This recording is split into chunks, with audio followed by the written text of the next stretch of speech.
Welcome to part 79 of Learn Languages. Today we're learning how to talk about problems and solutions. This comes up at work, at home, and with friends. Let's start with phrases for describing a problem.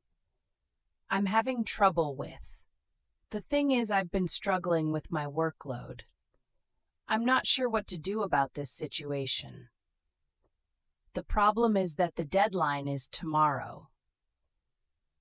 I can't seem to figure out how to fix this. These phrases open the conversation gently. Now, how to respond with empathy. That sounds really difficult. I can see why you're frustrated. I understand that's a tough situation. Don't jump to solutions immediately. First, show you're listening. Now, offering suggestions and solutions. Have you thought about talking to your manager?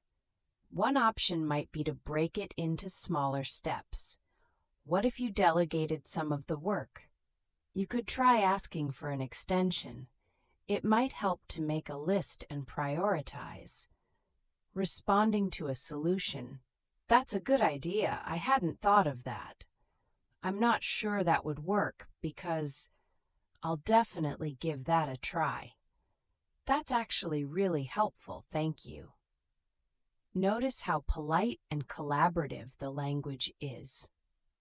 Problem-solving conversations should feel like teamwork. Subscribe to Learn Languages for a new lesson every week.